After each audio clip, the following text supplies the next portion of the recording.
Okay, Module 3, Protocols and Models. We will talk about the rules. So last time we talked about how how we connected in a packet tracer, we connected multiple computers, basically two computers using two switches. And we saw that we established communication between those two computers. So today we are going to study what were the rules those computers were following, what were the rules those switches were following to make that communication possible. So in a networking world, a set of rules or rules are called protocols. So we'll explain what are those protocols, why are they necessary for computers to have. Now, protocols have functions. So for different functions, we have different protocols. That means we don't just have one set of rules or one set of protocol, we have multiple protocols, and those all protocols come together, work together, and they make computer networks possible. They establish the communication between multiple computers. So those whole package of protocols is called protocol suites. So different vendors, different organizations created different protocol suites in order for computers to communicate. If different vendors or different organizations are making different protocol suites, that means we would have problems.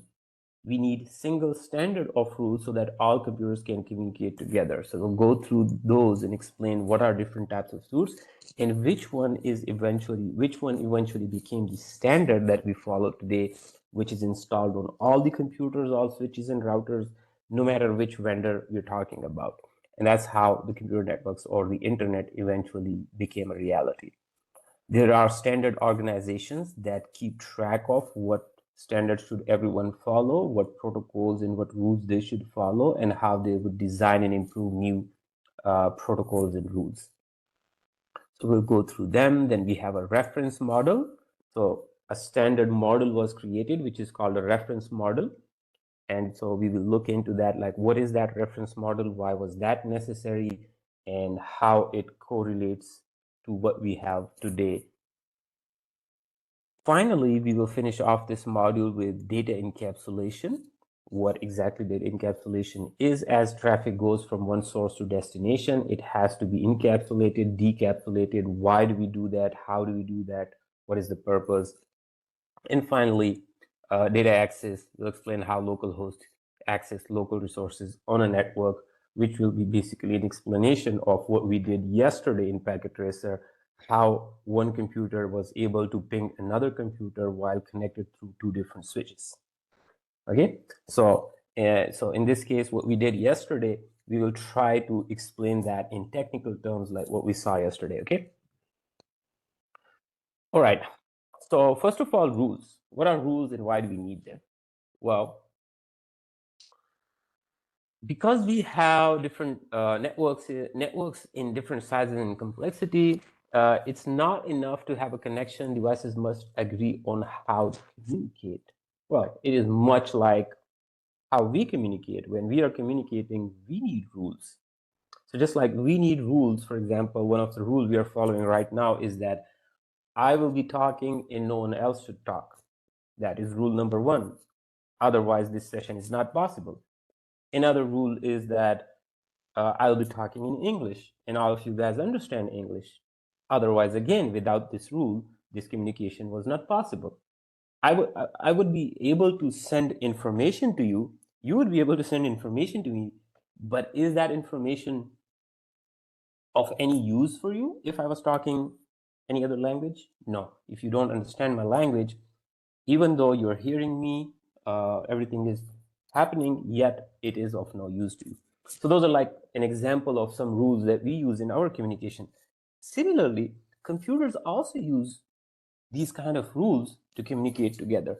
But before we talk about rules, we have to talk about some of the elements in network communication that are needed, which are basically needed in any communication, not just computer networks. For example, there has to be a source who is also called a sender, who will generate some information and then send it to someone.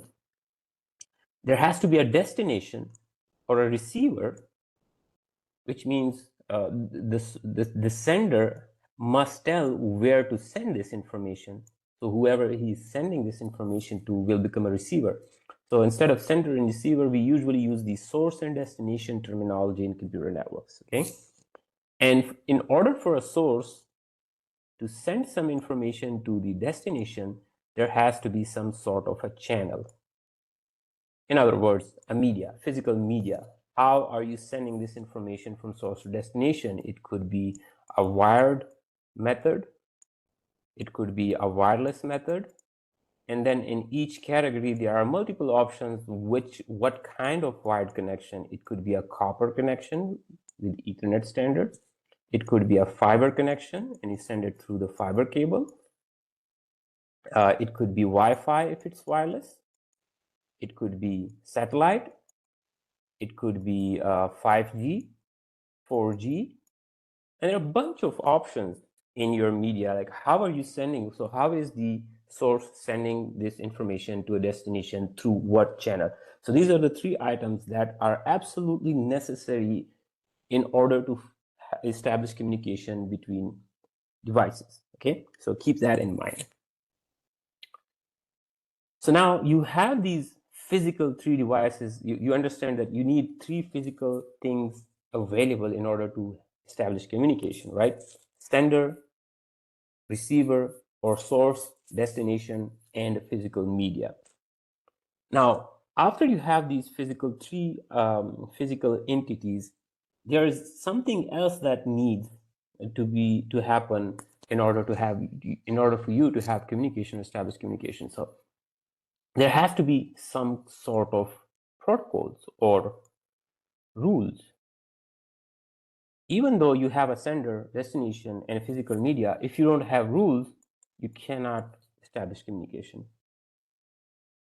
Okay, I hope that is very clear, because if I'm a sender and you are a receiver and we have this physical connection between us, even if we were not talking through the computer, if you're talking right in front of each other, we still need air as a medium and sound, right? Where sound can travel. So you have three things. You have sender, you have receiver, and you have this physical media through which the sound can travel. But if you still don't follow some rules like English, English grammar, and when to stop, who talks first, who talks next, when one is talking, the other must listen, etc., etc. So if you don't follow any of these rules, you still cannot have communication, even though you have all the three physical entities that are necessary for communication. Okay, so those rules are called protocols, and protocols are rules that are that communications will follow. So communication must follow these rules that are established by these protocols. Okay, so these rules will vary depending on the protocol. So we don't have one protocol, we have multiple protocols for different reasons, for different function, and that's where we are going. Okay, so we already talked about how we communicate using English language, and we must follow proper English grammar and punctuation and so on, and that's why we are able to communicate. So for example, if this is a text that is not following proper English language grammar rules, you don't understand what it means. But when it starts following the English grammar rules, now we understand what's written there. So you have to follow rules in order to establish communication. Okay, so now how do we establish these rules? So in order to establish these rules, protocol must account for the following requirements. An identified sender and receiver, we already talked about that. You must have a sender and you must have a receiver. And then you must have a common language and grammar, which we have when we're talking in English. Then you must have speed and timing of delivery as well figured out, which again, we talked about. We also have this rule that I will be talking, no one else would be talking at that time. Then I would have a question and answer session. Then you can talk. And then when you have a question, then you stop, and others also must stop. Then I answer. So these are related to speed and timing of the delivery, and that's how we are able to communicate. And also confirmation or acknowledgement requirements. I also keep asking you if my screen is shared or not, and then you respond that it's shared. That's an acknowledgement. If you do not acknowledge, whenever I say something and you do not acknowledge it, you do not say yes, either you heard it or didn't hear it, there is no way for me to know whether you got the information that I was conveying or transmitting to you. Okay, so there has to be an acknowledgement as well, so that we know that my information was successfully received on the other end. So if we focus on the computer network specifically, the common computer protocols, or the rules that are established for computers to talk to each other, they must be agreement and include the following requirements. Meaning, whenever we create a protocol, a rule for two computers to communicate together, they must agree on these things: message encoding, formatting and encapsulation, message size, message timing, message delivery options. Much like we just talked about the rules that we have to follow in order to have successful communication. But what does encoding, formatting, size, timing, and delivery options mean in computer networks? Let's see. Let's start from message encoding. Okay. So what is encoding? Encoding is the process of converting information into another acceptable form of transmission. So you see, if you have a message source, so for in this case, this computer is the message source, and it wants to send something to this destination. So this is a source, this is a destination.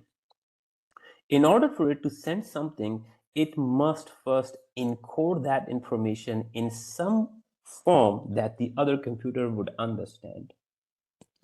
What would be that form? In this case, it's a signal. So if it's a physical media, this computer knows that I have to first convert it into electromagnetic wave that can be sent on this cable, if this is a copper cable. If this was a fiber optic cable, then this computer must know that instead of sending in electromagnetic waves, I have to send light pulses with a laser, because that's how information travels inside fiber optic. If it was connected to, let's say, if it was a laptop or your mobile phone, then there is no physical cable connected to it. Then it knows that in order to send some information, it must first convert that again to some sort of electromagnetic wave that can travel wirelessly, like Wi-Fi signal or a 3G or 5G signal or a satellite signal, if it's connected to satellite, right? So that is an example of encoding. So a source must encode information before sending, and after that it transmitted in that specific channel that it has. And this is just a very small example. So there's more to encoding, but I'm trying to make it very simple. And then the receiver end, it must receive this signal that was sent out. So let's say it could be a light pulse, a pulse of light. It could be electromagnetic wave. It could be just electrical pulses if it's copper cable. And when it receives these signals, which are physical signals in some form, then it must decode, which means the signal that it received, it must decode it and try to translate it, whether it is 1 0 1 0, whatever sequence of 1 and 0s it is. And then only after that this computer would understand what this source actually sent me. So that is called message encoding, that it has to be converted into a specific form of signal which other receiver can understand and it can decode. That is one requirement for the communication. Okay. The second requirement is message formatting and encapsulation. Just like we have a common language, English, but if you are sending a letter, we have further rules on top of the English language. If I was sending you a letter, so it has to be in a very specific format. For example, you start with the salutation, then you have body of text, and then you say your goodbyes at the end. And then you put it in the envelope where you have a sender address and receiver address, both of them in a very specific format that is understandable for everyone, what your address is and what other person's address is, right? So everything is in very specific format. Just like that, computer also need messages or information in very specific predefined format. Okay, so message formats depends on the type of the message and the channel that is used to deliver the message. It could be different for different channels. It could be different for different messages, but whenever we know which type of message this is, it has a predefined standard for format. For example, this is an example of an IPv4 header. So it has this structure that this is a destination IP address. It has to be a 32-bit address. This is a source IP address. It has to be 32-bit address, and it has to be exactly in the same order. There has to be always destination IP address at the end. Before that, there should be a source IP address. Before that, you have to have a 4 bytes of hop limit, 3 bytes of next header, and 2 bytes or 3 bytes of payload length. Similarly, a version, traffic class, and flow label, these are all predefined. You cannot send an IPv4 message from one computer to another computer that is not following this specific format. If it's not following this specific format with exact same number of bits, exact same positions for each value, then the other computer is not able to understand what you have sent. Okay, so that's this is what it means that every message has to follow a standard formatting. Then you also have a message size. The size of one message is specified. It has a minimum value, it has a maximum value. It can be anything in between that, but it cannot be maximum than this specific value. It cannot be smaller than that the minimum specified value. Otherwise, the receiver wouldn't be able to understand your messages. Okay, so messages sent across the network are converted first to bits.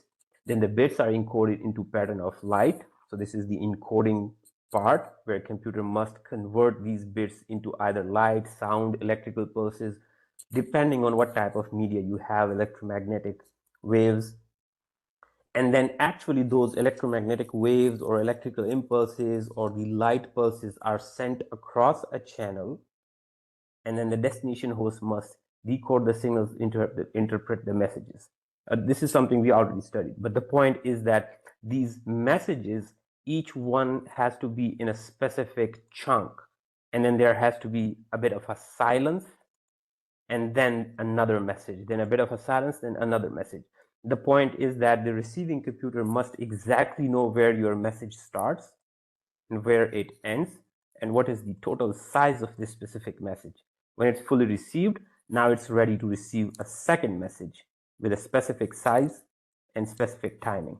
This is how computers talk to each other in chunk of information, and these chunk of informations are actually called packets. Okay, so that's the important part of the rule.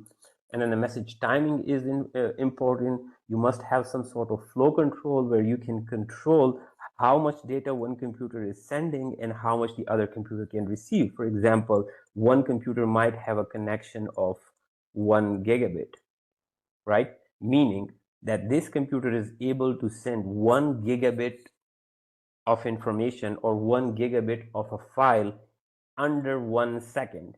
In just 1 second, it can transmit so many bits that it will send 1 gigabit of file in just 1 second. But that's a problem if the computer that he's sending this information to has a connection that is only, let's say, 5 MB. Which means this computer can only receive 5 MB of data in 1 second. If you send it more than 5 MB, it will have to be queued somewhere, put it in a buffer, and if it's too much, we have very small buffers and queues, and if it's too much data, the network will start dropping the data that is more than 5 MB because it doesn't have the capacity to process more than 5 MB of data in 1 second. It doesn't have resources. It's physically impossible for this computer to receive that. So that's why in your protocols, and the rules that you're establishing for one computer to talk to another computer, you must have some sort of mechanism in protocol that controls the flow of information that is going from one computer to another computer. So there has to be a method for this computer to tell this computer that, hey, stop. You cannot send me 1 gigabit of data in 1 second. There has to be a method where this computer could tell the other computer. Otherwise, this computer is going to dump 1 GB of data on this link, and forget about it. This computer would never receive that file because it cannot physically do that. Okay, so that whatever that mechanism would be, it would be called a flow control. It will control the speed of communication between two computers so that they can successfully communicate together. Okay, then there is a response time. If I send you this information, how long a device must wait when it does not hear a reply from the destination? We talked about acknowledgements, right? If I'm talking to you and I ask you, have I shared my screen? Then there's a specific time frame for which I will wait, let's say 5 seconds, 10 seconds, after which I would assume that nobody can hear me, let alone sharing my screen. Do you understand? Like, there's a response time out. If you do not respond to me under 10 seconds, I would assume that you're not receiving my messages. I cannot wait for infinite amount of time in order to receive some information from you. So that would be called a response timeout. So if you do not respond back in 5 seconds, if you do not respond back in 10 seconds, I would assume our connection is lost and we cannot communicate. I will not wait more than that. Even though you might start replying me on the 11th second, but that's not going to cut it out. Okay, I would drop the connection and I would say, like, you cannot hear me. I cannot wait more than 10 seconds for your response. So that would be part of the rules that we create, that there has to be specific response time out. If you do not respond within that time duration, we're dropping the connection. We're not going to talk. And then there is an access method, which is probably what we are going to discuss in a bit of more details at the end of this. So we will talk more about this. What is access method? Access method basically means that when you're connecting in local area network to computers using a switch, how can they talk to each other, or how to access this medium? Can they just access it anytime they want to send a message? Can both computers send message exactly at the same moment or not? We're going to talk about that later, okay? Then there are message delivery options as well. This is also part of rules, like what type of message are you sending? So it's possible that you're one computer and you just want to send, so you are a source and your destination is just one computer and you want to send that information. In this case, it is just called unicast, one-to-one communication. It's also called one-to-one communication. Okay, there are reasons where you would want situations where you would want as a source to send a message to a single message. You will create one packet or one message, and you want two computers as a destination to receive it. I have a message that I want to send to more than one person. That's also possible. In this case, it's called multicast communication, or a delivery style of the message is multicast. And finally, another method is that I want to send a message and I want everyone on this network to receive this message. This is usually used for some management purpose in most of the protocols, not always, but there are use cases where we use broadcast. This is called broadcast, also called one-to-all communication. The multicast is called one-to-many. Okay. This is also one way to represent unicast. That is one-to-one communication, multicast one-to-many, and broadcast one-to-everyone or one-to-all. Okay, so now that we talked about some of the generic rules that must exist in order for two computers, so remember that you need encoding, you need formatting, encapsulation, size, timing, delivery options whenever you are designing a protocol for two computers to talk to each other. Okay, so now we get into the actual topic of protocol. We haven't got into the topic of protocol yet. Okay, so a network protocol is defined by a common set of rules. Whenever you have set of rules that are common between two computers, or everyone agrees on, or is a standard, we say this is a protocol. So whenever you hear me talking about a protocol, just remember, I just mean it is a set of rules. There are multiple rules that we have written that, hey, this is the first rule. I will send a packet of this size with this encoding scheme, and then it would have this kind of formatting, this number of bits. This is where it would have a source address. This is where it would have a destination address, and so on. That is protocol. It just have these predefined rules that both computers that are talking to each other agrees upon. And from computers point of view, what does it mean that when we say that both computers agrees on? It just means that the protocol or the rules that we have written in a program is installed on both of these computers. And don't worry, you don't have to install anything. They come pre-installed on all the computer devices. They come pre-installed in your operating system that you are using in your Android phone, Mac OS, iPhones, laptops, tablets, everything. Anything that is communicating on internet, they have those protocols installed, pre-installed on them, right? So that's why we say that all computers in the world right now are in agreement. They agree on all the set of rules that are defined inside these protocols. Okay. So how and where these rules are, there could be in software, just like we talked about. They are installed as a program inside your devices in operating systems. These rules could also be, some of these rules are also defined inside the hardware, not a software as a piece of code, but actual hardware chips installed inside your devices by manufacturers. Or some of the protocols could be both. They work together using a specialized hardware that has to be there installed using a chip, and also must have a software accompanied and installed on it, and then they work together. So protocols could come in many forms. It could be a software set of rules, it could be hardware set of rules. Now, what do these protocols actually do? Well, each protocol, there are multiple protocols, so keep that in mind. There's not one protocol, there's a set of protocols, okay? So why do we have so many protocols? Well, because each protocol has a specific function, at least one function. It could have multiple functions, but it must at least have one function and a specific format and specific rules. That's what a protocol is, okay? It must have at least one function, it must have a standard format, and it must have some rules to follow. So what do you mean by that a protocol must have a function? Well, whenever you're writing a protocol or designing a protocol for two computers to talk to each other, it has to be due to some necessity, right? There has to be some requirement for example, network communication. Why am I designing a new protocol as an engineer?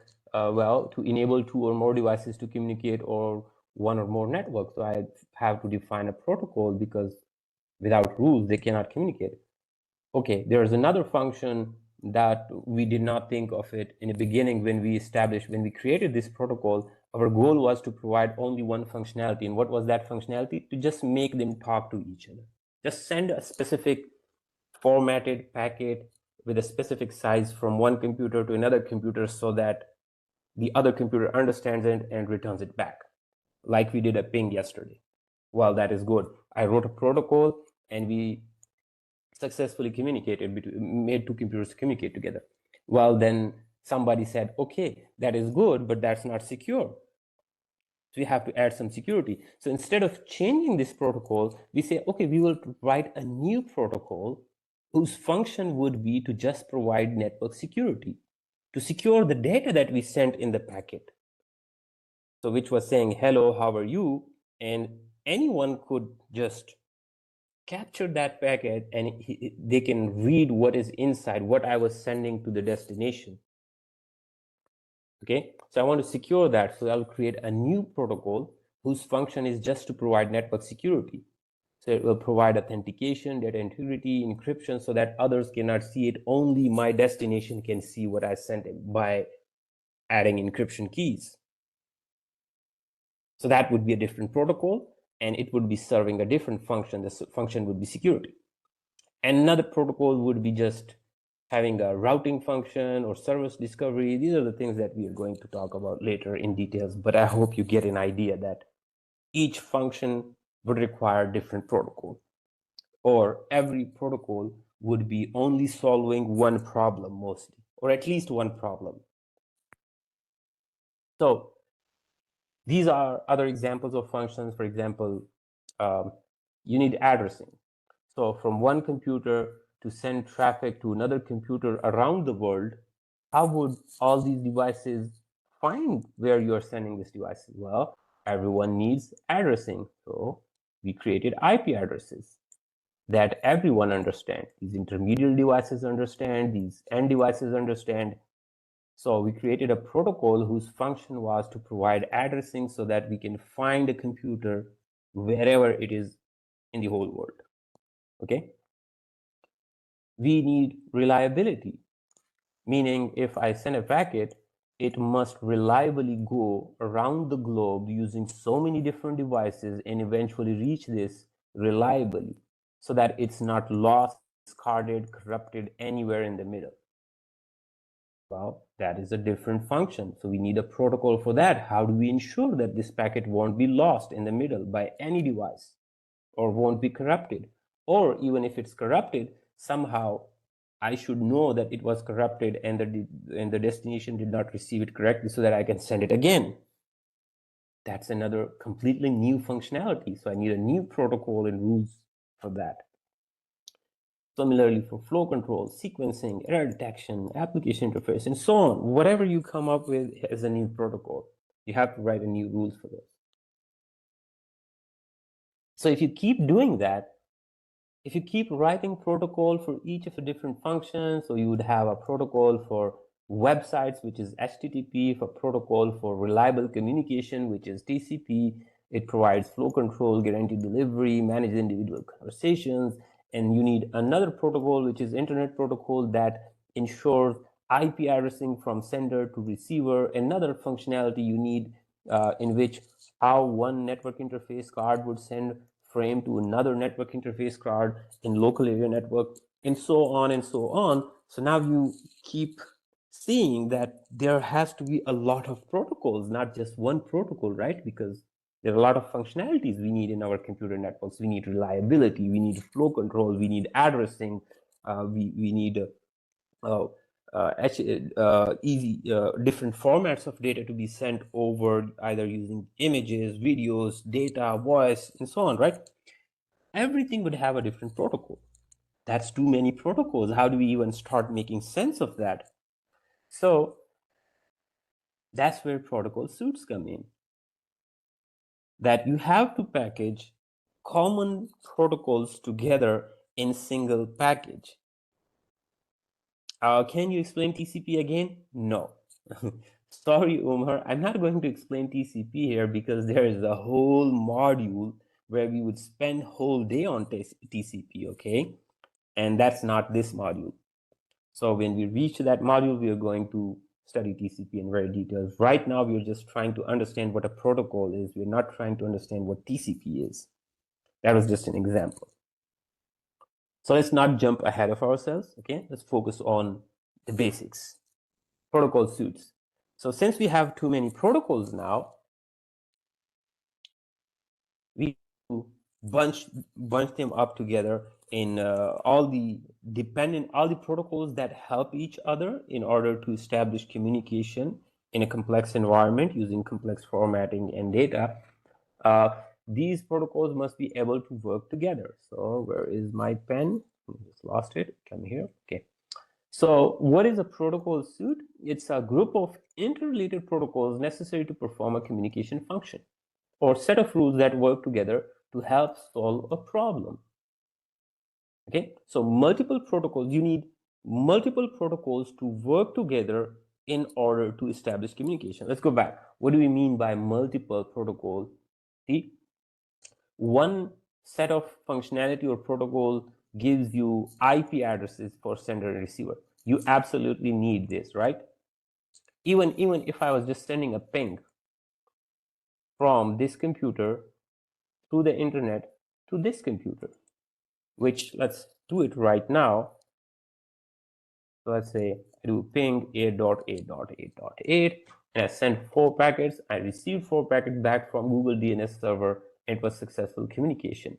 So just for doing that, I need so many different things to be available on the network, on the internet, on my computer, on Google's computer, and all the intermediary devices that took my packet from my computer, from my country, all the way through undersea cables or satellites to USA, where the Google DNS server probably is, and then it responded back within milliseconds, right?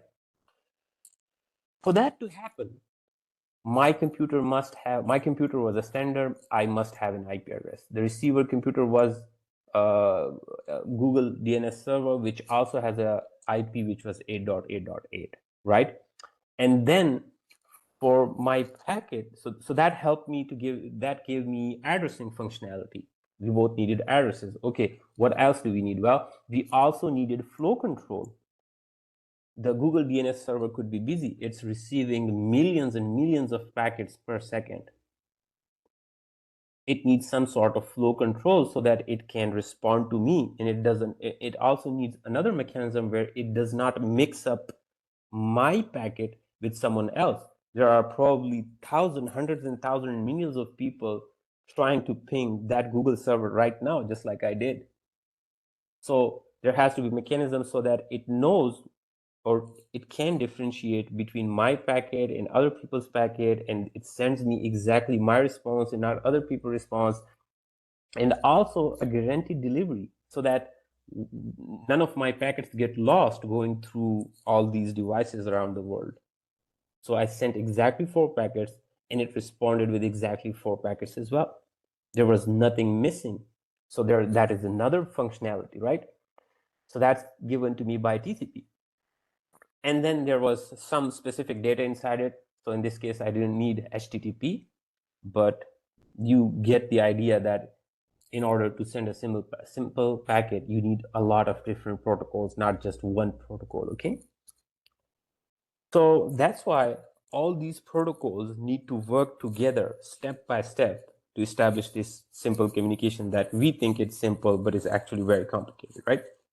Okay, someone is saying too complicated, Ridwan.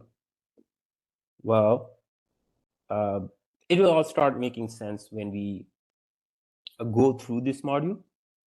And then once we go through this module, we will come back and talk about all these layers and different protocols.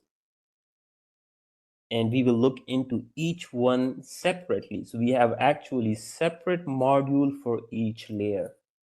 That's when it starts making sense. When we go through all the layers, then we come back to this topic and start seeing it again from the top using a bird's eye view, so that we understand completely the whole picture of why and what are these layers. Okay, so talking about protocol suites, so we need bunch of protocols that help each other, and we have to look at them in layered way where they start helping each other from top to bottom or from bottom to the top. So different organizations and different vendors start creating these different suites or different set of protocols bunched together and installed on computer. So one of them was Internet Protocol Suite, or most commonly known by TCP/IP. One of them is Apple Talk. That is what the Apple, who creates iPhones and Mac OSs or Mac computers right now, because they are in the computer business from very beginning, they created their own protocol suites that came pre-installed on Mac computers, which was called Apple Talk, in which they had a bunch of different protocols solving different problems. For example, it had a protocol for network access functionality or network access layer on how the Apple computers would communicate together. They had their own IP addresses. So this is the Apple Talk. They created AARP, the IP addressing scheme they created called AARP. So that's how they solved the addresses problem. Then the transport problem was solved using other protocols, and application problem using AFP, and so on. So all these protocols bunched together were called Apple Talk suite. And the problem with that was that the Apple computers could only communicate with Apple computers. They could not communicate with Dell computers or HP computers or IBM computers. Why? Because the same protocol suite that came pre-installed in Mac computers was not installed in Dell or HP. So they did not understand the rules, the formats, the traffic flow, the IP addressing. So when they received those messages, they didn't understand what you were sending. It was garbage for them. It was like a different language. So if one is speaking English, another person is speaking German, they don't understand each other. So they found themselves in that problem. Okay. So there was another company called NovelNet where they created their own set of protocols. And then there was this one organization which created TCP/IP. So eventually everyone's agreed, all the vendors agreed on a single standard, which is TCP/IP. And these are no longer being used, okay? This is also no longer used, but this is a reference model open system interconnection OSI protocol, which is developed by International Organization of Standardization ISO and ITU. So these are open standard organization which handles these kind of situation where we don't run into this situation where people start creating protocols, different vendors, different organization, and they wouldn't be able to communicate. The internet is not possible in that case, right? So OSI eventually created a reference model, and this TCP/IP is the actual model that comes pre-installed on all of the computer, mobile phones, and tablets around the world today. Everyone, all the devices speak this TCP/IP suite. We do not use any other suite these days. So TCP/IP has these different protocols that solves different problems. So it has IPv4 and IPv6 to solve the addressing problem. It has TCP and UDP to solve the reliability and traffic flow problems. It has HTTP, DNS, DHCP, and a bunch of different application level protocols through which we communicate and understand, computers understand each other, different types of media, text, audio, videos, images. So the TCP/IP protocol is something we are going to study heavily. Like, what is this protocol and how does it solve this problem? Okay. So the TCP/IP protocol, it is divided into 4 layers basically. Some books or some instructors would tell you it's divided into 5 layers. That's not wrong, I would say, but most standardized protocols or standardized books and Cisco, how Cisco defines it, it is divided into 4 layers. Okay, so you have network access layer at the bottom, which solves all the physical problem, which we will discuss later on in different modules, exactly which problems it solves at the physical layer. Then it has an internet layer, which solves the IP addressing and routing problems. It gives you solutions and protocols on how, what's standard of addressing all the devices must have, how we would find these addresses around the world, how we would send traffic and receive traffic. When we look at the IP address, there has to be a specific portion, specific number of bits, specific size and formatting. Then we have a transport layer where we solve the traffic flow problem, individual conversations, and window sizing, and so on. And finally, we have the application layer where the actual user data comes in specific formats, whether it's image, audio, video, or text. So these are different examples of different protocols available at each layer or each functionality. We're not going to go into details of it right now, but this is what the TCP/IP suite, the TCP/IP protocol suite looks like, which comes installed in everything that we have today. Okay, this is the real deal. This is the thing that is running right now on your computers and mobile phones. The process of the TCP/IP communication, this is how actually our computers today work. So if you have a web server, let's say, and it's sending something to you because you requested something, it follows a web server encapsulating. So this process is called encapsulation. So what it does is that, let's say this is the actual data where you requested an image, you wanted to download an image. So this is the actual image. It will be here in this data. This is your user data at application layer. Okay. In order for the server to send this user data to you, to your computer through internet, it first has to add this TCP header, extra information, which is a very specific size and format data. And when it adds this information, this whole thing, it becomes bigger. Obviously, you add extra information, and this user data now becomes a TCP segment. Now we call it a segment. After that, it goes through another layer. It adds its own information, which is called IP information or IP header, in which case we add the source address and destination address and some other information. Now, this packet became bigger, and we start calling it IP packet. And then on top of it, we add an Ethernet frame, header, and trailer at the end as well to add physical addresses like MAC addresses, source MAC address, destination MAC addresses. And now we start calling this entire thing an Ethernet frame. And this entire Ethernet frame is actually what is then converted from bits to signals, ones and zeros, and sent out depending on what type of media is connected to this server.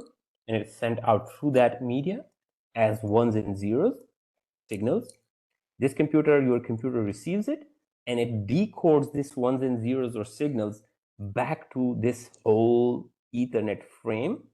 And then it starts stripping down the Ethernet to expose the IP header, and then strips down IP, TCP, and eventually it receives this image that is called data in this case. And that's how you see that image on your screen in your browser. This is how actually the communication happens through the TCP IP stack or TCP IP suite, going through all the different protocols layer by layer, adding more information when it's encoding, and then when it's encapsulating and de-encapsulating at the end. So this whole process of adding headers from one layer to another layer to another layer is called encapsulation. And when your computer receives it, it starts removing these headers in order to expose the actual data. This is called de-encapsulation. We're going to talk about this more later on. There are a bunch of standard organization created which looks at these standards so that every computer can understand these formats and standards. And these standards encourage interoperability so that different vendors making different computers like Mac computers or Dell or HP, they all follow same standards so that all of them can communicate together. They encourage competition and innovation so that they can keep improving on these information, but they keep an eye on that you do fair competition and create innovation that is not in conflict with already established rules. These standard organizations are vendor neutral, so no one vendor have a control on these organizations. For example, let's say Cisco is a vendor, then Juniper is another vendor, right? Then Apple is a vendor, IBM is a vendor. They all create different type of hardware and softwares. So these organizations, they're not owned by any of those organizations, because if they did, then they will be biased. These are non-profit organizations. They do not make money. They're established to develop and promote the concept of open standards so that all the devices and vendors can communicate together. These are the names of these organizations. So you have Internet Society, which promotes open development and evolution of Internet. You have Internet Architecture Board, which is responsible for management and development of Internet standards. Then you have IETF, which develops, updates, and maintains Internet and TCP/IP technologies. So different boards and different organizations, which is focusing on different side of these things. You have IRTF focused. So you don't have to remember these names. They're just there to give you a high-level idea of the networking world, how things were designed, who are the people responsible for designing these things, and why are things as they are, okay? These are other organizations like Internet Corporation, assigned names and numbers, who looks at the standards of IP address allocations, who would get these IP addresses. We are running out of IP addresses. What do we do? Do we need a new type of IP addresses? We have to jump or improve from IPv4 to IPv6, add more bits, add more functionality, these kind of research they do. And IANA oversees and manages IP address allocation. In IPv4, we just have about 4 billion IP addresses, and we are running out of those IP addresses right now. So there is an organization like IANA who is responsible of managing these limited IP addresses. So whenever you buy IP addresses is a commodity. You can buy it, and they're in very limited numbers. So this is the organization who manages, who buys how many IP addresses, and which region gets allocated how many IP addresses in networks. Starting from the reference models, like what is a reference model? We just talked about TCP/IP stack, which comes installed in the computers. So we should be talking about TCP/IP stack, TCP/IP suite, because that's the real thing that is installed in computer that is actually doing all this heavy lifting to make computers establish communication between them. The whole internet is running on TCP/IP stack. But what is this reference model? Well, before we talk about reference model, let's talk about these layers a little bit more. Like, why layers?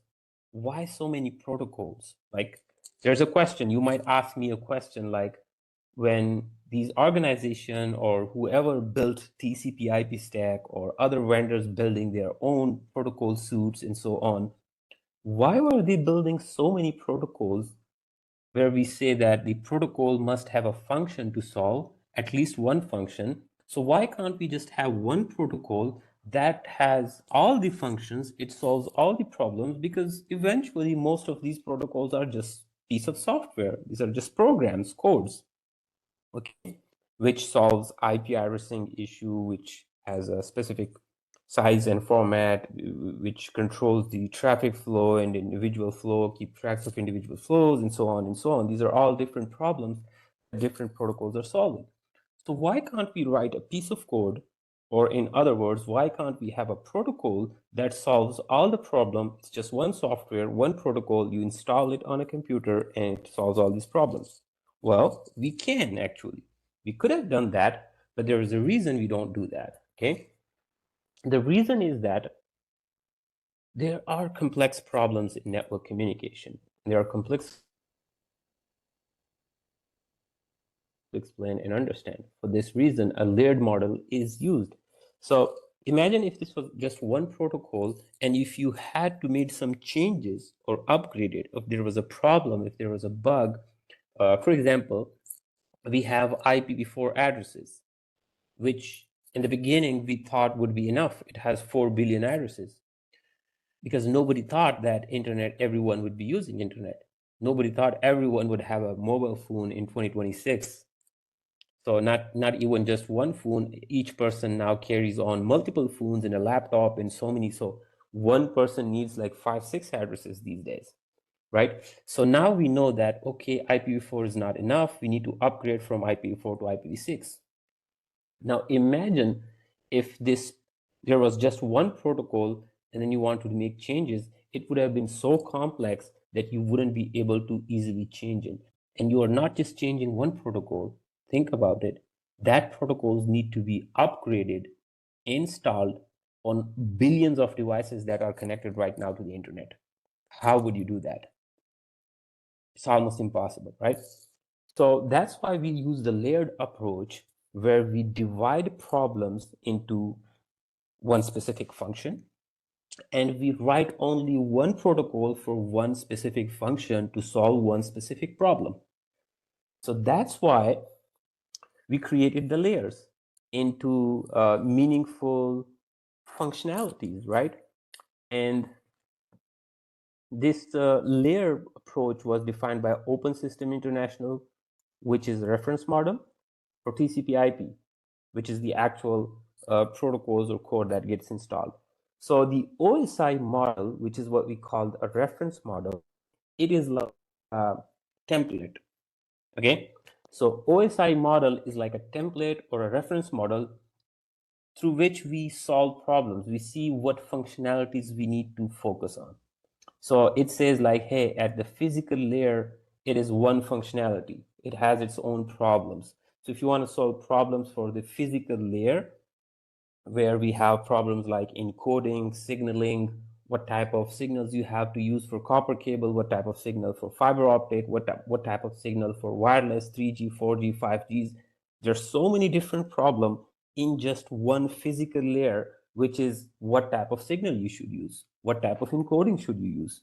It's a whole world of problem just in this one layer. So we define it as a single layer, like, okay, all these problem almost looks like same, so we will say this is one layer and we will name it physical layer. Okay, so that's how OSI model is just dividing problems into layers. Okay, so then it says, okay, once we have that problem solved using physical layers, so it's specific to physical layer, whoever wants to research, improve, make changes, provide solutions, write protocols to solve these problems at this layer, they will be only focusing on this layer and nothing else. They don't have to worry about anything else. Imagine if this was a whole one huge protocol, then even if you wanted to solve this problem or improve something inside this code or piece of code, you would have to understand the whole protocol because you're making change in that one protocol. So if you make changes here, you might break something in something else. So it would become even more harder, right? So then you have a data link layer, which is a whole new of other problems where it needs to be solved. So it is bunched together in a separate, a layer of its own called data link layer, which deals with how do you access devices, what protocols need to be done so that when two devices are accessing a similar physical media exactly at the same time, there would be collisions and problems and physical MAC addresses are needed. So yes, so basically a too big of protocol is inefficient. You cannot work on it, you cannot improve it, you cannot do research on it easily, and you cannot make changes on it easily. So we have then network layer, which only deals with network related problems like IPv4 addressing, IPv6 addressing, and routing. Then we have a transport layer, which only deals with TCP, UDP, traffic flows, reliability, segmentation, packet sequence, and so on. Then we have the session layer, which deals with multiple conversation sessions created between computers. Then a presentation layer, which deals with the format of the data that you are sending, encoding of the data, whether it's an image like or audio file, whether it's an MP3 file, MP4 file, if it's data, is it in ASCII encoded or encrypted, and so on. And finally, the user application data, the actual data. So OSI model created this 7-layer concept. Remember, it's just a concept. This is why we call it a reference model. It's like a template that you look at it, like what problems are at what layer, and then you try to solve it. It is not a real protocol, okay? It's not installed in your computer. It's just a template. It's like a book, a research paper written, you just read it. It defines standards that, hey, if you want to work with IP address, it is at network layer, and these are the rules you need to follow. And then it said, okay, inside these rules, I want to create an IPv6 to improve on IPv4. So when you created an IPv6, that gets actually installed. So the OSI model is just helping you think in layers and dividing the problem into smaller problems, okay? TCP/IP model, on the other hand, is the actual piece of code, the actual stack of programs or codes that are installed on the computer, and they do not follow the 7-layer concept exactly as it is. It is just related to it. It's not exactly one-to-one matching. So for example, when TCP/IP model was written, they said like the data link and physical link layer issues, they are closely related. They shouldn't be separate. So they called it network access layer. They said it's network access layer, whether you are defining encoding and signaling problem for different types of physical media, or defining standards for different types of media. How should a copper cable be? What should be the connector type look like? How many cables inside it? What would be the frequencies, and so on and so on. They are closely related to the problems at the data link layer, where we create the MAC addresses for source and destination, and how they would access the network actually and create a frame. They cannot be separated from each other. They're very dependent on each other. And we are going to study that, what I mean by that, in very details in later on modules, okay? So TCP/IP stack says, hey, that is not a separate problem. That is one problem that you have to solve together. So that's why it says, instead of having two layers, physical and data link layer, we'll just call it network access. It makes more sense. And we will create protocols for network access layer. Then we have the internet layer, where TCP/IP stack agrees with the OSI model that yes, networking problems are separate problem from all other. It has a very specific functionality. It has routing issues. It has IP addressing issues, and so on. So that's exactly the same internet layer. The OSI model calls it network layer. TCP/IP stacks call it internet layer. Then similarly on the transport layer, both call it this call it transport layer. TCP/IP stack also calls it transport layer. It has the TCP UDP, which solves the windowing function or traffic flow functionality, reliable communication, sequencing of packets, and so on. So it is 1, 2, 3, and then on 4, it has an application layer in which it says, hey, this session, presentation, and the actual data, this is all very closely related. It doesn't make sense to have it in different layers. Instead, they are all part of the application layer. So whoever is writing or coding for, let's say, HTTPS, for HTTP, for browser communication, they have to take care of the presentation, how they present the data, in what format, and how do they handle sessions. It has to be solved all by this single protocol, whichever protocol you're writing, whether it's DNS, HTTP, HTTPS, and so on. And this is the actual thing on your computer. So the TCP/IP model, it says it's a 4-layer model, but the OSI reference model is 7-layer. So now, whenever we are talking about protocols, let's say, even if it's in the exam or in the books or anywhere, if somebody asks you like, hey, what layer protocol HTTP is, remember, when you're talking about numbers for layers, you always use the OSI reference model for the numbers. So you wouldn't say, if you say HTTP is a layer 4 protocol, if you look at TCP/IP model, so you are right, but your answer is wrong, because when we talk about numbers, we never talk about TCP/IP model.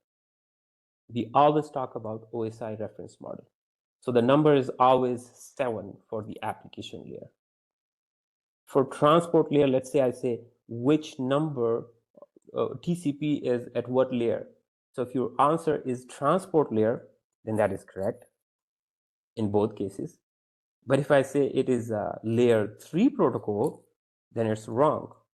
This is basically a layer 4 protocol, because the numbering is always OSI reference model. Numbering is used in answers and questions, in books, in exams, everywhere, okay?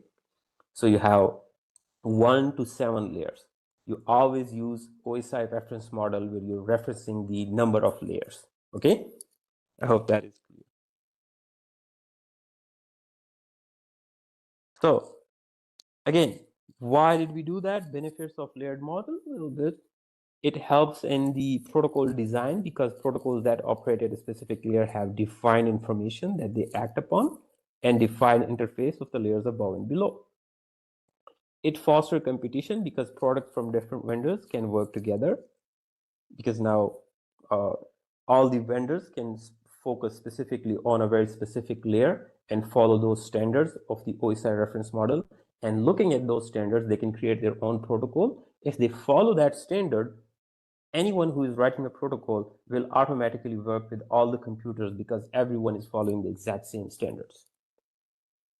So within those standards, you can compete with other people and create and innovate and write new protocols. Prevent technology or capability changes in one layer from affecting other layers in below. So one of the great benefit of layers is that if you make changes, let's say instead of IPv4, let's use IPv6. So the benefit is that you're only making change in this particular layer. The upper layer and the bottom layer does not get affected. At least that is the idea. that you only make change if you want to make improvement in a specific protocol. You only make change in that specific layer. The upper, the bottom, and the top layer doesn't get affected because of a change in this specific layer. So it's easy to make that change and improve on these already created protocols. Okay.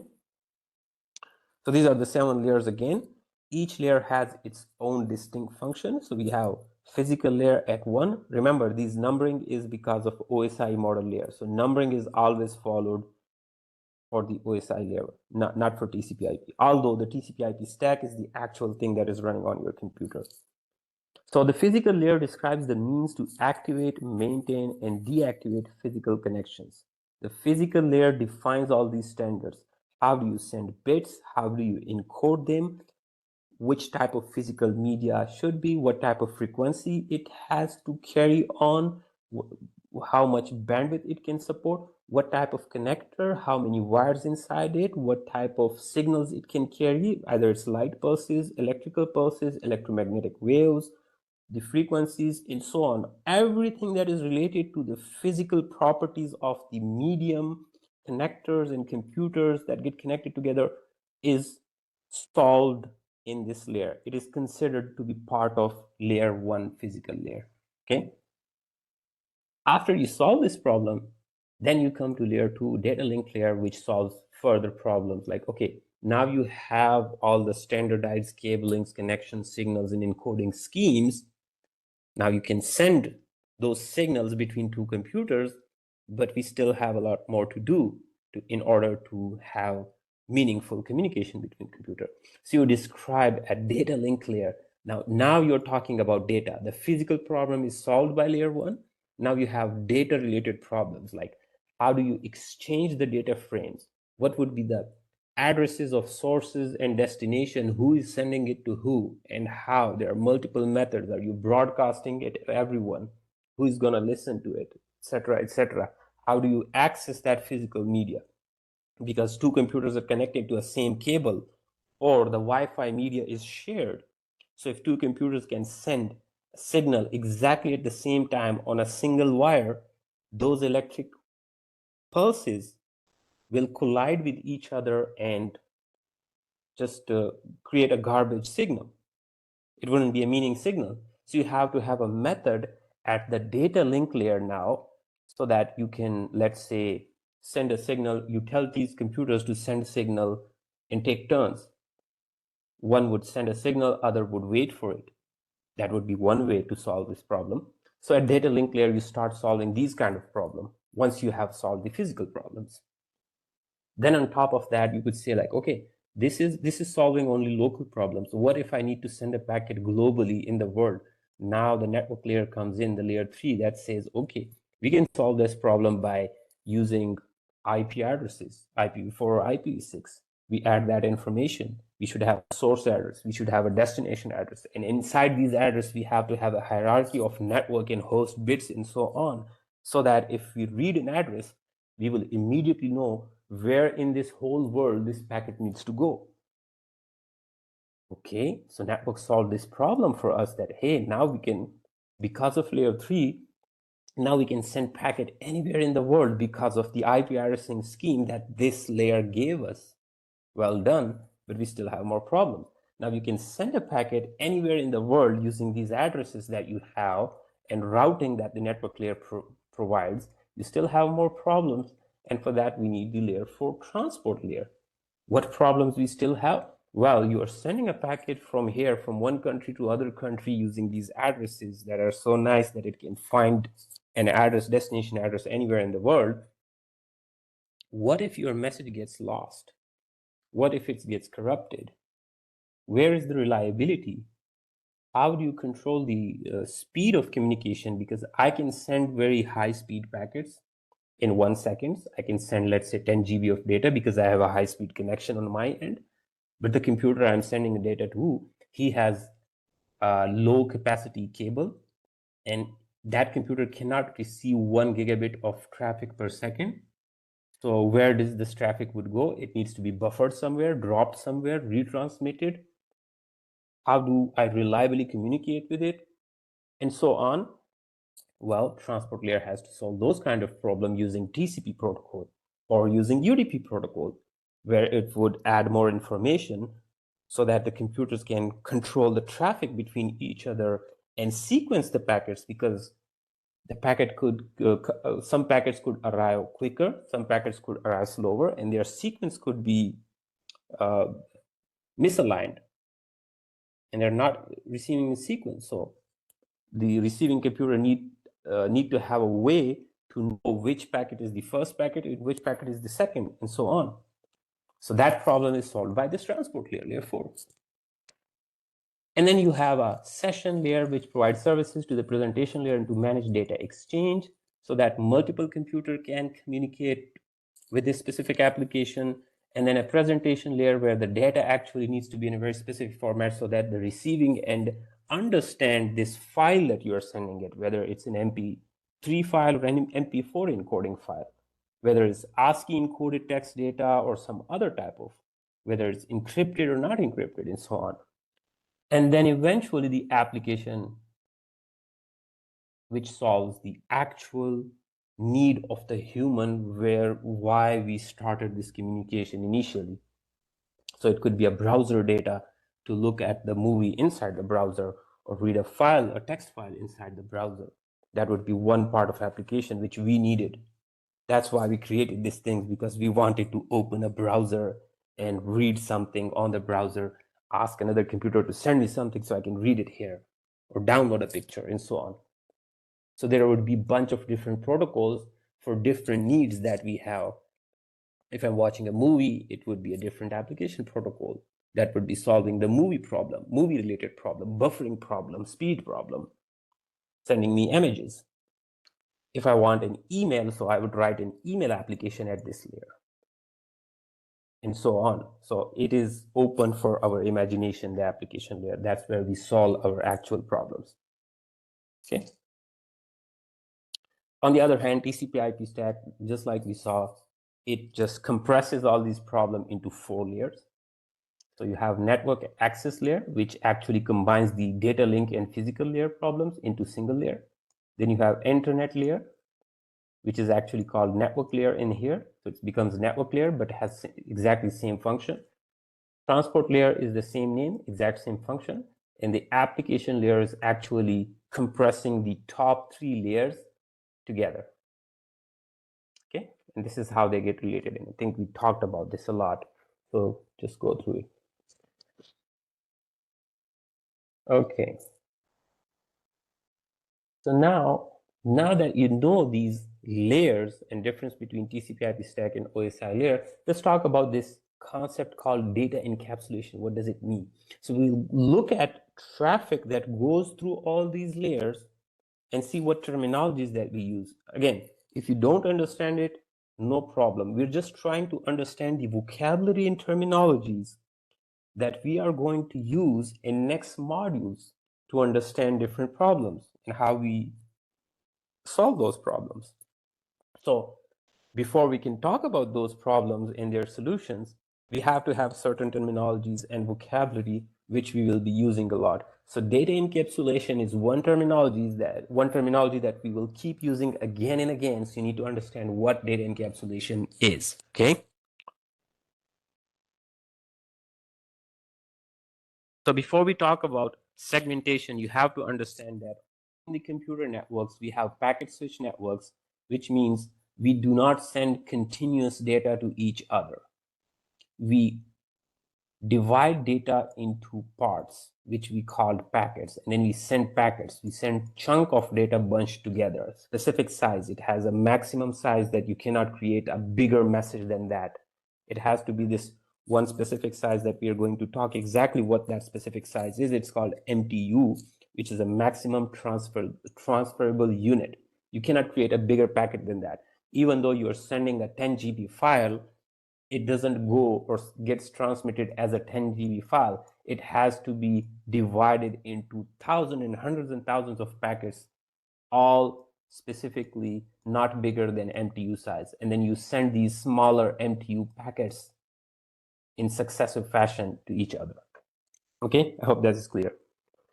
This adds speed to our communication. It also increases efficiency. If something happens on the link, some packets have been sent, and then you can resend the other packets, retransmissions, error correction. Imagine if you had to send one big 10 GB file and you kept continuously sending it, and let's say it was taking 10 minutes, and something happened between these 10 minutes and you lost the connection, this whole 10 GB file would get lost and you'd have to start the retransmission again, right? But if you are sending it packets, if something happened, this computer would have received, let's say, half of the packets, and you can start retransmitting the other half of packets if you lost a connection and reestablish the connection. So this is another one of the benefits of dividing data into packets, right? But the problem with the packet is that there's a possibility that your packets are not received in a specific sequence. So you create packet 1, 2, 3 in a very specific sequence, and then you send it in a sequence, but some packets are slower, other packets are faster, depending on what path they take. They could be taking different paths. When they are received, this computer needs to know exact sequence number on each packet so that it can reconstruct the whole file again with that specific sequence that you sent it out. So this is called sequencing on the packet. So sequencing is needed, and this sequencing is basically putting a specific number on each packet so that we can reconstruct it in specific order again. And that is the responsibility of the TCP protocol at the transport layer, which is the layer 4 in OSI model, right? So that's what TCP does. So this is called segmenting a message when you divide it. This is also what TCP layer does mostly. So the segment is at TCP layer. And sequencing, it also has to give it numbers. That's also part of TCP, because whichever protocol or whichever layer is dividing a big file into smaller chunk, it is the same protocol's responsibility to put sequence numbers on all these packets, because only that protocol knows what is the sequence of these packets, right? Because that protocol divided it in the first place. So now we come back to our encapsulation. What is data encapsulation? So you have to know this information before we explain what data encapsulation is. So encapsulation is the process where protocols add the information to the data, in simple terms. So at application layer, your computer generates some data. Let's say it's an email. And so this is the actual data of the email, which just says hello, let's say. And you're sending me this email. You created this email and you hit send and you're sending it to me. So your computer has now to send it to me somewhere else, right? And you just typed hello. So encapsulation is the process where protocols add the information to data. So this is the data. Now we have this data will go through a process where each layer would add more data to this data that you created, which was hello. Okay. So at each stage of process, a PDU has a different name to reflect its new function. So at this point, when you created or generated this actual data, it is called data. And we say that this is PDU. PDU means a protocol data unit. So each protocol has its own name through which we identify at which layer this data is going. Okay. So at application layer, it is called data. So this is application layer. It would be called data. Okay.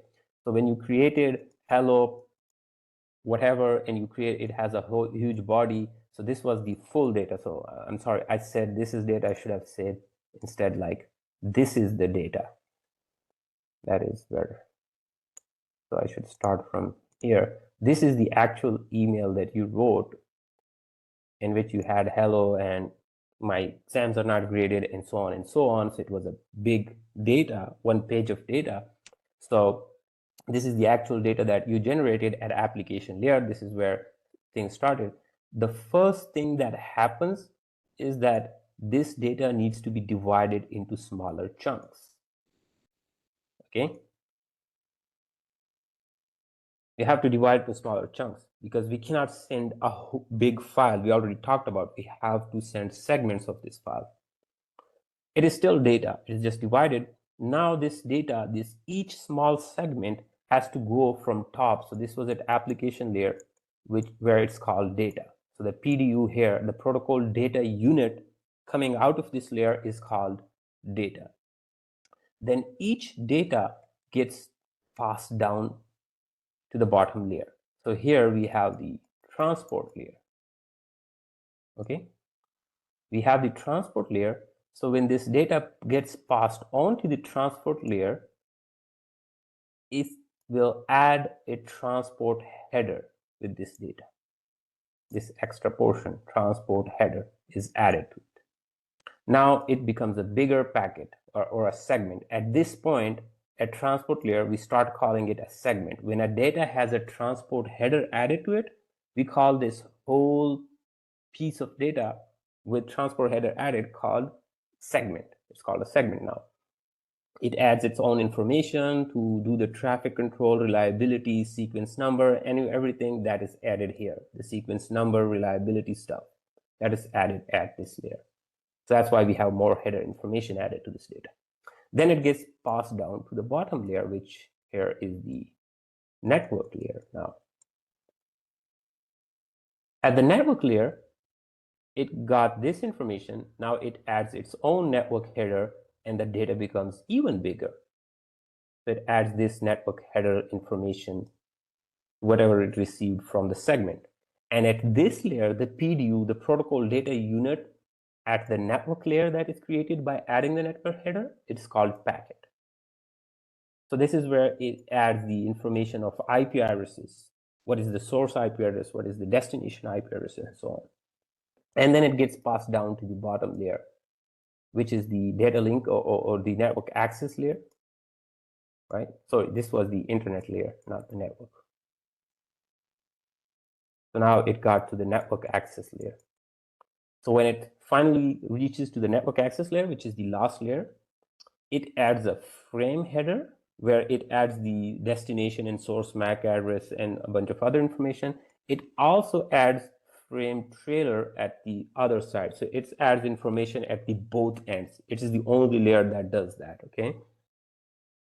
And at this point, we start calling this a frame. So the protocol data unit at the network access layer is called a frame. So you generate a data, it gets segmented, then it's converted into packet, then it's converted to frame.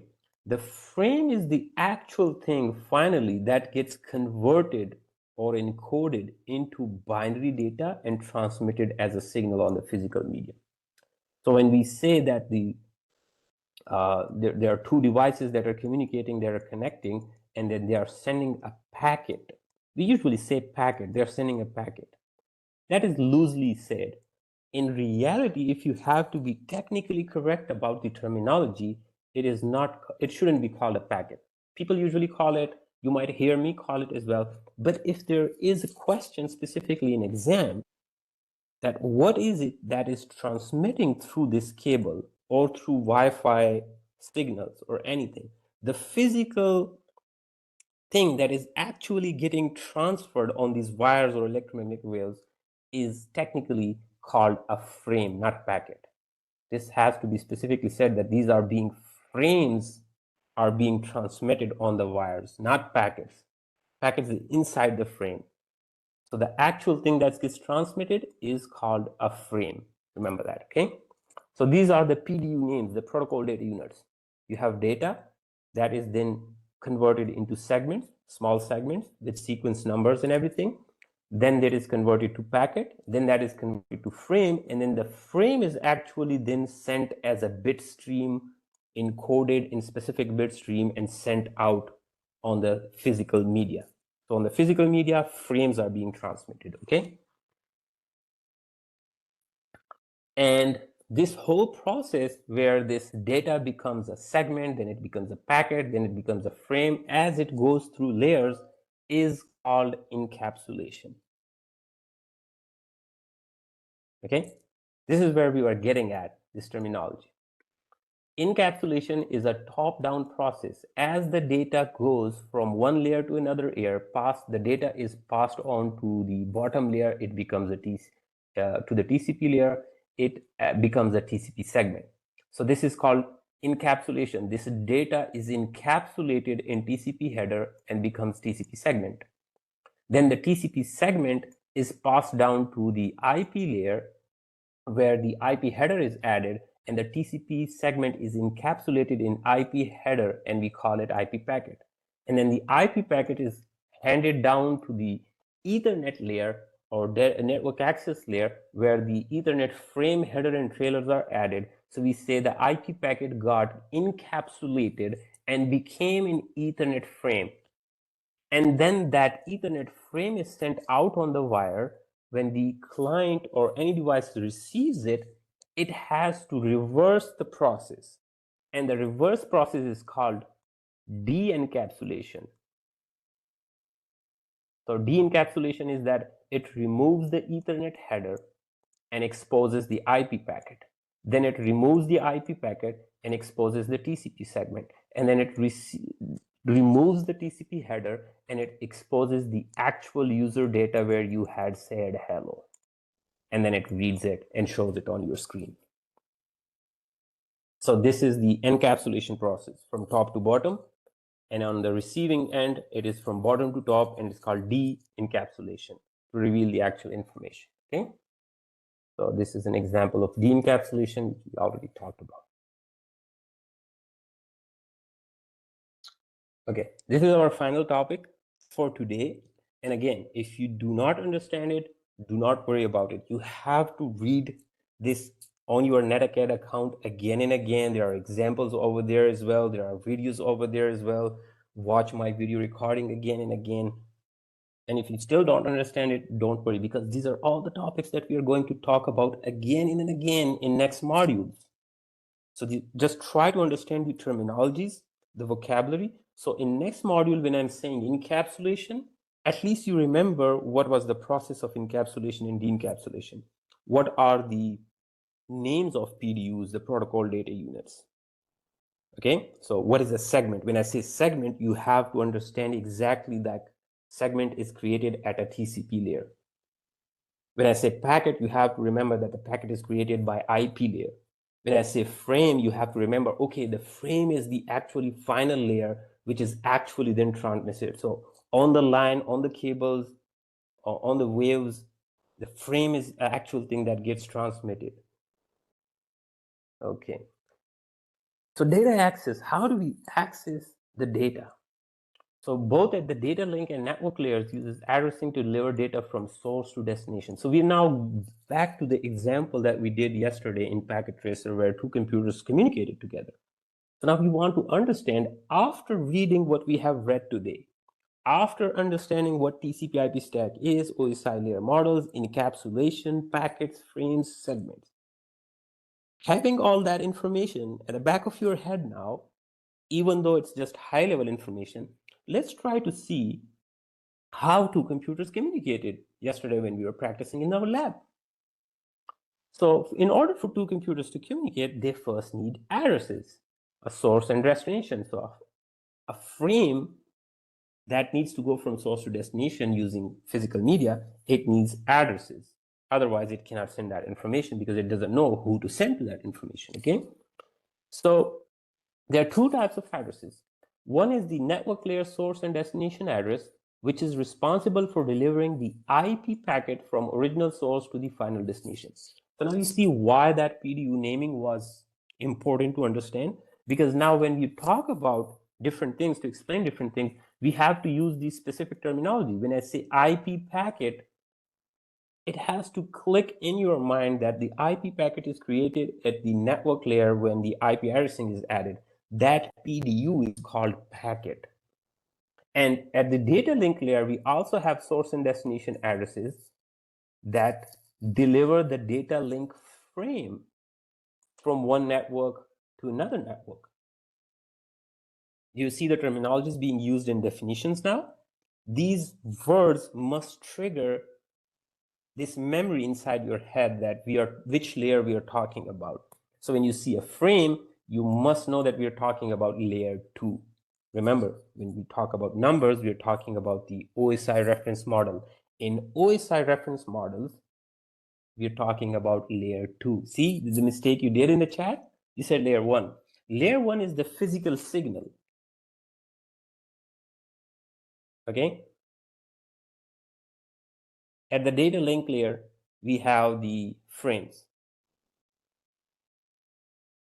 Or you can say layer 1 as well. I'll take back my words. I think you are right in that case, because it is layer 1 in OSI model.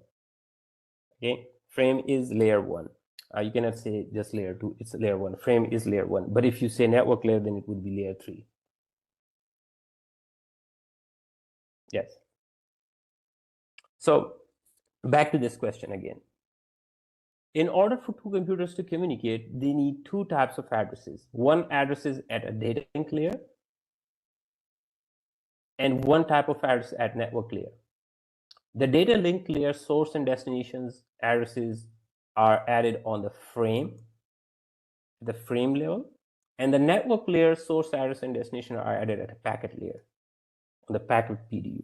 Okay, so the physical the physical address, so the physical layer is actually, so this is where we see this is layer 1 physical, this is layer 2 data link, this is layer 3 network, this is layer 4 transport, and these are all upper layers are layer 5, 6, and 7. Okay, so this is what the physical layer is doing. The physical layer is handling the timing and synchronization of bits and transmissions. The data link layer is handling the destination and source physical addresses. So the addresses at the data link layer are called physical addresses. The network layer adds the destination and source logical network addresses. So the addresses at the network layer are also called logical addresses. So IPv4, IPv6 at network layer, they're also called logical addresses. Okay, that's another terminology for you to remember. The physical addresses at the frame layer are called physical addresses. They're also called MAC addresses. So MAC addresses are also called physical addresses. Okay. The PDU of the application layer is data. We talked about this. Come here. Yeah. This is your diagram to look at it again. So this is the application layer, and the PDU is called data. This is your transport layer. The PDU is called segment. This is your internet layer, and the PDU is called packet. And this is your network access layer, and the PDU is called frame. Okay, Joseph? All right.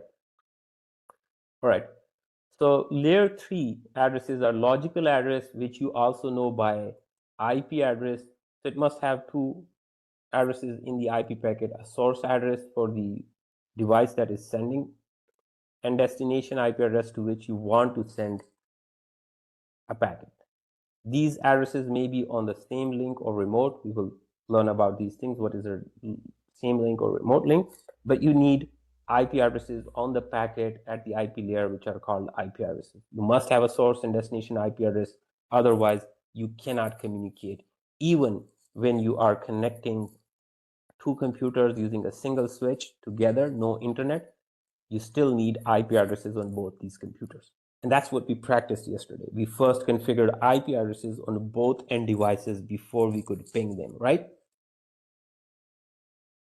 So these could be IPv4 or IPv6, and we don't want to get into the details of the structure of IPv4, IPv6 right now, but most of you know already that. Yeah, so when devices are on the same network, source and destination will have same number in network portion. I don't want to get into the network portion and host portion right now. But this is how your IP packet would look like when it has a source address and destination address added. So this is how your packet looks like. This is the data coming in from the top. This is added a segment. So the segment is not being showed here, but it should say like data, then becomes segment. And after the segment, we see the packet. So there are more information shown for the packet where you need to have source IP address and destination IP address.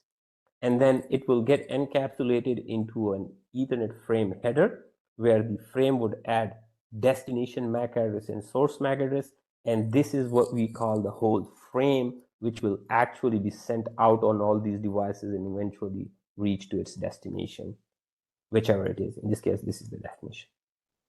Okay, so in order for this frame to reach its destination, it must have 4 types of addresses. Well, 2 types of addresses, but in each type there is source and destination. So it must have physical addresses and it must have logical addresses. Okay, there is no communication without this information. So what is the role of these addresses, the source and destination? So whenever you create MAC, so MAC addresses are physically embedded into Ethernet network interface cards. So remember, each computer has a network interface card. The port where you connect the cables or where you see an antenna connected to it, if it's connecting to Wi-Fi, that port is specifically called a network interface card. Inside these network interface cards, there's a burned-in address that comes by the vendor. It is fixed on that device. That is called MAC address, and that becomes your source MAC address. And there's a similarly on this computer, there is a network interface card that is connected to the cable. It also has an address. So that destination address needs to be sent so that they can communicate together using these addresses. So these are then called a source MAC address and destination MAC address, depending who is talking to who. Okay. And these MAC addresses are needed.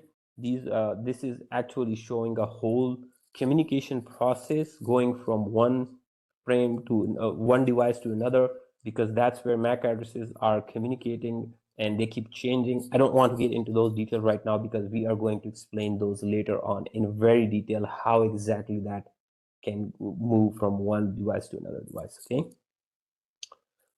So this is again explaining the whole process, which I don't want to get into right now because it will create a lot of confusion for a lot of students right now, because this is something we will talk about later on. Okay, there are some labs, just research labs. I will provide you those labs in a recording because they're not technically done on Packet Tracer, but it is good to go through them. So you should go through your Netacad account on module 3. You have a whole week now. We did 2 modules, module 2 and module 3. We're going very slow at this point, but we have to speed up. So you have 5 days now to practice, go through Netacad. There are small quizzes, complete those quizzes, and then there is finally a longer quiz at the end of each module. Complete those as well. Watch the videos there. Download the Packet Tracer lab that we've done in our previous module. Then there could be a Packet Tracer module in this one as well. I will check. If there is, I will send you a recording for that as well, so you know how to solve them. But this one shouldn't be as technical as the previous one. You don't have to do anything. You just need to understand these terminologies, the vocabulary, understand the PDUs, the data encapsulation. What is it? What is OSI reference model? What is TCP/IP stack? And we are good to go to next modules from the next week. Okay.